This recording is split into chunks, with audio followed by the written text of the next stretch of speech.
Ladies and gentlemen, lend me your ears. Spare me your time and hear my plea. This may be a request, but I hope you'll consider this as a need because you are one of us.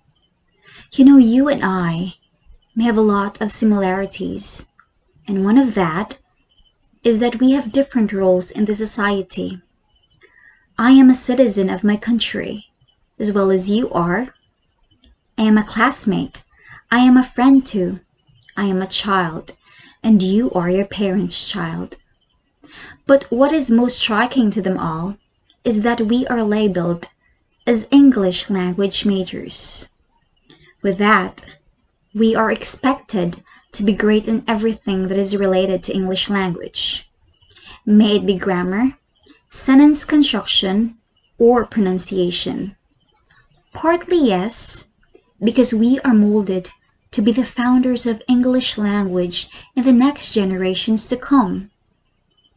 You heard it right, founders, for we are responsible of what the English language future is.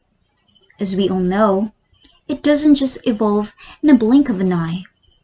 What we learned and heard today is a product of 1,000 years of development changes as it constantly progressed, new vocabularies and grammatical rules that are being enriched on a daily basis. However, many of the people don't know what exactly English language went through all over the years. If I'm going to ask a friend about this, he would automatically claim that Shakespeare did all the work, or the internet has contributed most of it.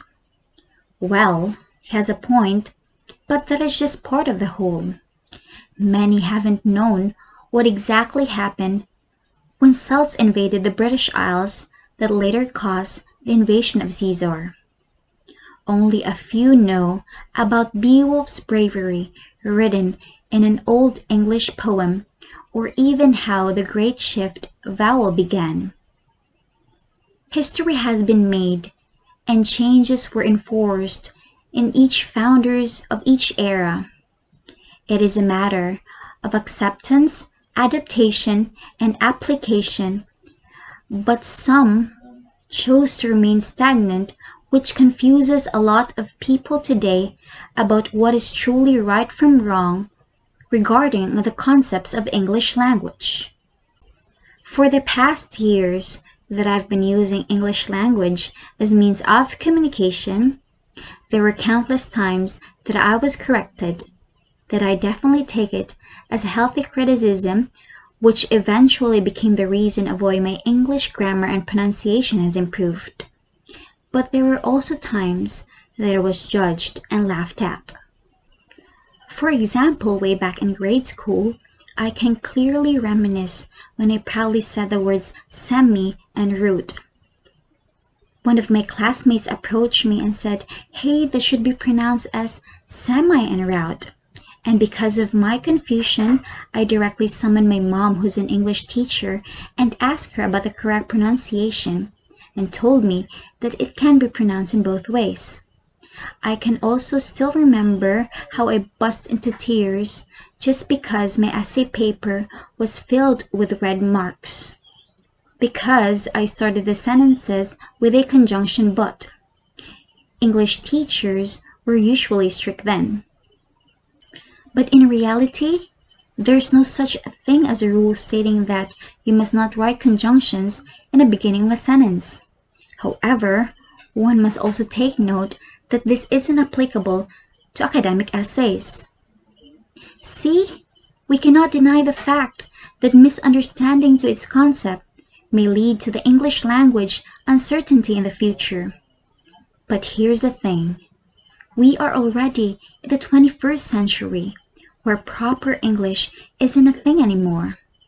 Ever texting teenagers can communicate with a lexically correct sentence that instead of just woke up, they usually say JWU.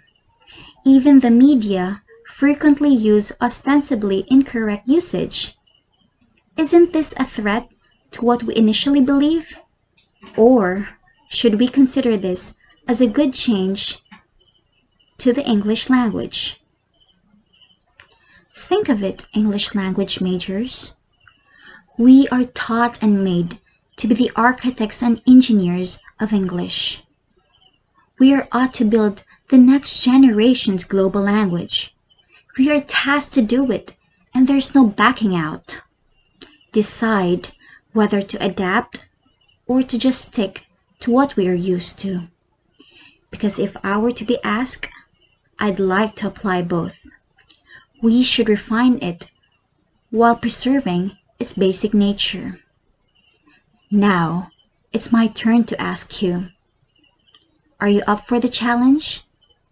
If you are, then join me.